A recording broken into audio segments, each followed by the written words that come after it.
आज है 30 अप्रैल 2020 की साकार मुरली। शिव बाबा के आज के मुख्य महावाक्य हैं,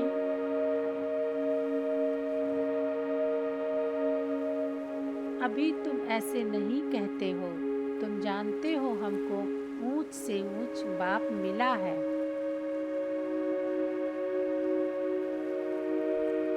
एक तरफ है ईश्वरीय मत, दूसरे तरफ है आसुरी मत। उनका हाल क्या होगा? दोनों तरफ पांव रखा तो चीर पड़ेंगे। कोई राम कहते, कोई शिव कहते। असल नाम है शिव बाबा। मैं पुनर्जन्म में नहीं आता हूँ। बाप कहते हैं तुम तो आत्मा हो, आत्मा ही सब कुछ करती है।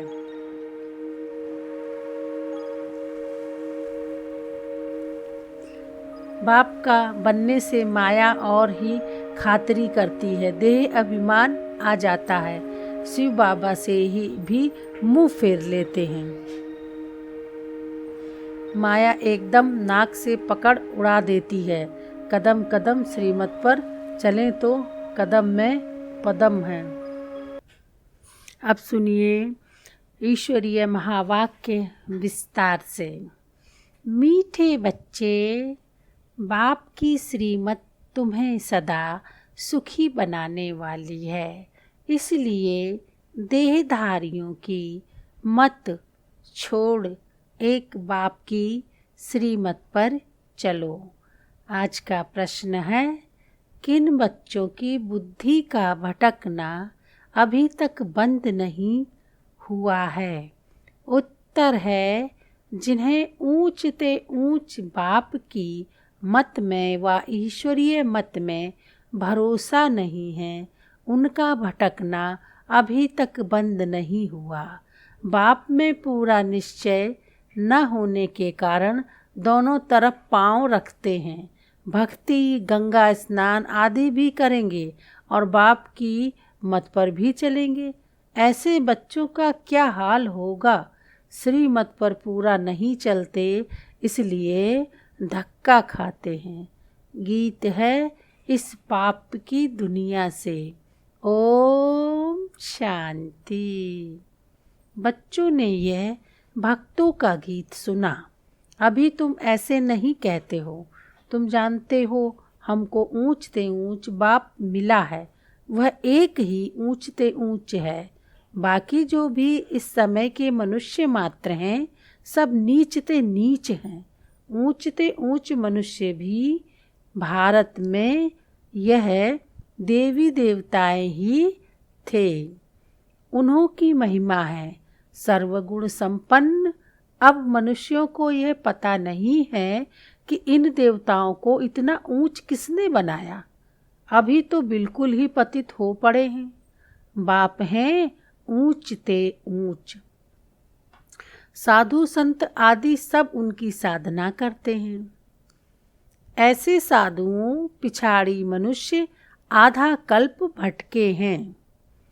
अभी तुम जानते हो बाप आया हुआ है। हम बाप के पास जाते हैं। वह हमको श्रीमत देकर श्रेष्ठ ते श्रेष्ठ सदा सुखी बनाते हैं। रावण की मत पर तुम कितने तुच्छ बुद्धि बने हो। अब तुम और किसकी मत पर न चलो। मुझ पतित पावन बाप को बुलाया है, फिर भी डुबोने वालों पिछाड़ी क्यों पड़ते हो? एक की मत को छोड़ अनेकों के पास धक्का क्यों खाते रहते हो? कई बच्चे ज्ञान भी सुनते रहेंगे, फिर जाकर गंगा स्नान भी करेंगे, गुरुओं के पास भी जाएंगे। बाप कहते हैं वह गंगा कोई पतित पावनी तो है नहीं, फिर भी तुम मनुष्यों की मत पर जाएं, स्नान आदि करेंगे तो बाप कहेंगे मुझ ऊंच ते ऊंच बाप की मत में भी भरोसा नहीं है। एक तरफ है ईश्वरीय मत, दूसरी तरफ है आसुरी मत। उनका हाल क्या होगा? दोनों तरफ पांव रखा तो चीर पड़ेंगे। बाप में भी पूरा निश्चय नहीं रखते हैं। कहते भी हैं बाबा हम आपके हैं, बाकी श्रीमत पर हम श्रेष्ठ बनेंगे। हमको ऊंचते ऊंच बाप की मत पर अपने कदम रखने हैं। शांति धाम सुख धाम का मालिक तो बाप ही बनाएंगे। फिर बाप कहते हैं, जिसके शरीर में मैंने प्रवेश किया उसने तो 12 गुरु किए, फिर भी तमो प्रधान ही बना है, फायदा कुछ नहीं हुआ। अब बाप मिला है तो सबको छोड़ दिया, ऊंचते ऊंच बाप मिला। बाप ने कहा, hear no evil see no evil, परंतु मनुष्य हैं बिल्कुल पतित तमो प्रधान बुद्धि। यहाँ भी बहुत हैं, श्रीमत पर चल नहीं सकते, ताकत नहीं है, माया धक्का खिलाती रहती है, क्योंकि रावण है दुश्मन, राम है मित्र। कोई राम कहते, कोई शिव कहते, असुल नाम है शिव बाबा। मैं पुनर्जन्म में नहीं आता हूँ, मेरा ड्रामा में नाम शिव ही रखा हुआ है। एक चीज़ के 10 नाम रखने से मनुष्य मूझे हुए हैं, जिसको जो आया नाम रख दिया। असुल मेरा नाम शिव है। मैं इस शरीर में प्रवेश करता हूँ, मैं कोई कृष्ण आदि में नहीं आता हूँ। वह समझते हैं विष्णु तो सूक्ष्म वतन में रहने वाला है, वास्तव में वह है युगल रूप प्रवृत्ति मार्ग का। बाकी 4 भुजा कोई होती नहीं, 4 भुजा माना प्रवृत्ति मार्ग, 2 भुजा है निवृत्ति मार्ग। बाप ने प्रवृत्ति मार्ग का धर्म स्थापन किया है। सन्यासी निवृत्ति मार्ग के हैं, प्रवृत्ति मार्ग वाले ही फिर पावन से पतित बनते हैं। इसलिए सृष्टि को थमाने लिए सन्यासियों का पाठ है, पवित्र बनने का, वह भी लाखों करोड़ों हैं।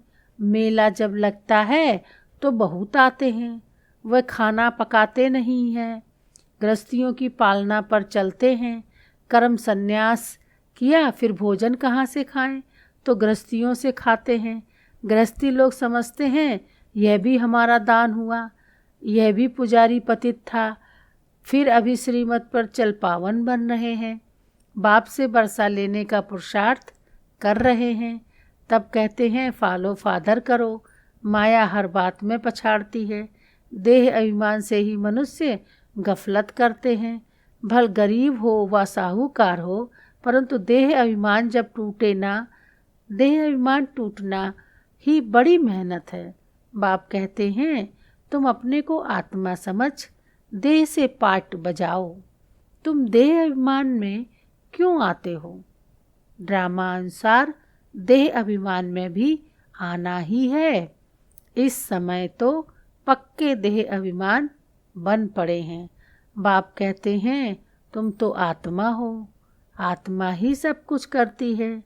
आत्मा शरीर से अलग हो जाए फिर शरीर को काटो, आवाज़ कुछ निकलेगा नहीं। आत्मा ही कहती है मेरे शरीर को दुख मत दो। आत्मा अविनाशी है, शरीर विनाशी है। अपने को आत्मा समझ मुझ बाप को याद करो, देह अभिमान छोड़ो। तुम बच्चे जितना देही अभिमानी बनेंगे उतना तंदुरुस्त और निरोगी बनते जाएंगे। इस योग बल से ही तुम 21 जन्म निरोगी बनेंगे। जितना बनेंगे उतना पद भी ऊंच मिलेगा। सजाओं से बचेंगे, नहीं तो सजाएं बहुत खानी पड़ेंगी। तो कितना देही अभिमानी बनना है। कईयों की तकदीर में यह ज्ञान है नहीं। जब तक तुम्हारे कुल में न आए, अर्थात ब्रह्मा मुख वंशावली न बने, तो ब्राह्मण बनने बिगर देवता कैसे बनेंगे?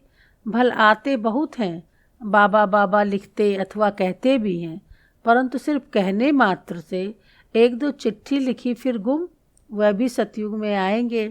परंतु प्रजा में, प्रजा तो बहुत बनती है ना। आगे चल जब बहुत दुख होगा तो बहुत भागेंगे। आवाज़ होगा भगवान आया है, तुम्हारे भी बहुत सेंटर्स खुल जाएंगे। तुम बच्चों की कमी है, देही अभिमानी बनते नहीं हो। अर्जुन बहुत देह अभिमान है। अंत में कुछ भी देह अभिमान होगा तो पद भी कम हो जाएगा। फिर आकर दास दासियां बनेंगे। दास दासियां भी नंबरवार ढेर होती हैं। राजाओं को दासियां दहेज में मिलती हैं, साहूकारों को नहीं मिलती। बच्चों ने देखा है राधे कितनी दासियां दहेज में ले जाती है। आगे चल तुमको बहुत साक्षात्कार होंगे। हल्की दासी बनने से तो साहूकार प्रजा बनना अच्छा है। दासी अक्षर खराब है, प्रजा में साहूकार बनना फिर भी अच्छा है। बाप का बनने से माया और ही अच्छी खातरी करती है, रुस्तम से रुस्तम होकर लड़ती है, देह अभिमान आ जाता है। शिव बाबा से भी मुंह फेर लेते हैं, बाबा को याद करना ही छोड़ देते हैं। अरे खाने की फुर्सत है और ऐसा बाबा जो विश्व का मालिक बनाते हैं उनको याद करने की फुर्सत नहीं है। अच्छे अच्छे अच्छे शिव बाबा को भूल देह अभिमान में आ जाते हैं। नहीं तो ऐसा बाप जो जिए दान देते हैं उनको याद करके पत्र तो लिखें, परंतु यहाँ बात मत पूछो, माया एकदम नाक से पकड़ उड़ा देती है। कदम कदम श्रीमत पर चले तो कदम में पदम है। तुम अनगिनत धनवान बनते हो, वहाँ गिनती होती नहीं। धन दौलत खेती बाड़ी सब मिलता है, वहाँ तांबा लोहा पीतल आदि होता नहीं। सोने के ही सिक्के होते हैं, मकान ही सोने का बनाते हैं तो क्या नहीं होगा। यहाँ तो है ही भ्रष्टाचारी राज्य, यथा राजा रानी तथा प्रजा। सतयुग में यथा राजा रानी तथा प्रजा सब श्रेष्ठाचारी होते हैं, परंतु मनुष्यों की बुद्धि में बैठता थोड़े ही है, तमो प्रधान है। बाप समझाते हैं तुम भी ऐसे ही थे, यह भी ऐसा था, अब मैं आकर देवता बनाता हूँ तो भी बनते नहीं, आपस में लड़ते झगड़ते रहते हैं। मैं बहुत अच्छा हूँ, ऐसा हूँ, यह कोई समझते थोड़े हैं कि हम दोजक में पड़े हैं, हम रौरव नरक में पड़े हैं। यह भी तुम बच्चे जानते हो। नंबरवार पुरुषार्थ अनुसार मनुष्य बिल्कुल नरक में पड़े हैं, रात दिन चिंताओं में पड़े रहते हैं। ज्ञान मार्ग में जो आप समान बनाने की सेवा नहीं कर सकते हैं, मेरे तेरे की चिंताओं में रहते हैं, वह बीमार और रोगी हैं। बाप के सिवाय और किसी को याद किया तो व्यभिचारी हुए ना। बाप कहते हैं और कोई की मत सुनो, मेरे से ही सुनो, मुझे याद करो। देवताओं को याद करें तो भी बेहतर है, मनुष्य को याद करने से कोई फायदा नहीं है। यहाँ तो बाप कहते हैं तुम सिर भी क्यों झुकाते हो, तुम इस बाबा के पास भी जब आते हो तो शिव बाबा को याद करके आओ। शिव बाबा को याद नहीं करते हो तो गोया पाप करते हो। बाबा कहते पहले तो पवित्र बनने की प्रतिज्ञा करो, शिव बाबा को याद करो। बहुत परहेज है, बहुत मुश्किल कोई समझते हैं, इतनी बुद्धि नहीं है। बाप से कैसे चलना है, इसमें तो बड़ी मेहनत चाहिए। माला का दाना बनना है, कोई मासी का घर थोड़े ही है। मुख्य है बाप को याद करना। तुम बाप को याद नहीं कर सकते हो, बाप की सर्विस, बाप की याद कितनी चाहिए। बाबा रोज कहते हैं पोता मेल निकालो। जिन बच्चों को अपना कल्याण करने का ख्याल रहता है वह हर प्रकार से पूरी परहेज करते रहेंगे, उनका खान पान बड़ा सात्विक होगा। बाबा बच्चों के कल्याण के लिए कितना समझाते हैं, सब प्रकार की परहेज चाहिए, जांच करनी चाहिए। हमारा खान पान ऐसा तो नहीं, लोभी तो नहीं। जब तक कर्मातीत अवस्था नहीं हुई है तो माया उल्टा सुल्टा काम कराती रहेगी, उसमें टाइम पड़ा है, फिर मालूम पड़ेगा। अब तो विनाश सामने खड़ा है, आग फैल गई है, तुम देखेंगे कैसे बॉम्ब्स गिरते हैं। भारत में तो रक्त की नदियां बहनी हैं, वहाँ बॉम्ब्स से एक दो को ख़त्म कर देंगे, नेचुरल कैलेमिटीज होंगी। मुसीबत सबसे जास्ती भारत पर है, अपने ऊपर बहुत नज़र रखनी है। हम क्या सर्विस करते हैं, कितने को आप समान नर से नारायण बनाते हैं। कोई कोई भक्ति में बहुत फंसे हुए हैं तो समझते हैं ये बच्चियां क्या पढ़ाएंगी, समझते नहीं कि इन्हों को पढ़ाने वाला बाप भगवान है। थोड़ा पढ़ा हुआ है वह धन है तो लड़ने लग पड़ते हैं, आबरू ही गंवा देते हैं। सतगुरु की निंदा कराने वाला ठौर न पाए, फिर पाई पैसे का पद जाकर पाएंगे। अच्छा, मीठे मीठे सिकी लदे बच्चों प्रति माता पिता बाप दादा का याद प्यार और गुड मॉर्निंग। रूहानी बाप की रूहानी बच्चों को नमस्ते नमस्ते नमस्ते। रूहानी बच्चों की रूहानी बाप दादा को गुड मॉर्निंग नमस्ते नमस्ते नमस्ते। धारणा के लिए मुख्य सार है, पहला पॉइंट है, तेरी मेरी की चिंताओं को छोड़ आप समान बनाने की सेवा करनी है। एक बाप से ही सुनना है, बाप को ही याद करना है, बेविचारी नहीं बनना है। दूसरा पॉइंट है, अपने कल्याण के लिए खान पान की बहुत परहेज रखनी है, किसी भी चीज़ में लोभ नहीं रखना है। ध्यान रहे माया कोई भी उल्टा काम न करा दे। प्रैक्टिकल जीवन द्वारा परमात्म ज्ञान का प्रूफ देने वाले धर्म युद्ध में विजयी भव। अभी धर्म युद्ध के स्टेज पर आना है, उस धर्म युद्ध में विजयी बनने का साधन है आपकी प्रैक्टिकल जीवन, क्योंकि परमात्म ज्ञान का प्रूफ ही प्रैक्टिकल जीवन है। आपकी मूर्त से ज्ञान और गुण प्रैक्टिकल में दिखाई दे, क्योंकि आजकल डिस्कस करने से अपनी मूर्त को सिद्ध नहीं कर सकते, लेकिन अपनी प्रैक्टिकल धारणा मूर्त से 1 सेकंड में किसी को भी शांत करा सकते हैं। आज का स्लोगन है, आत्मा को उज्जवल बनाने के लिए परमात्म स्मृति से मन की उलझनों को समाप्त करो। आत्मा को उज्जवल बनाने के लिए परमात्म स्मृति से मन की उलझनों को समाप्त करो। ओम शांति।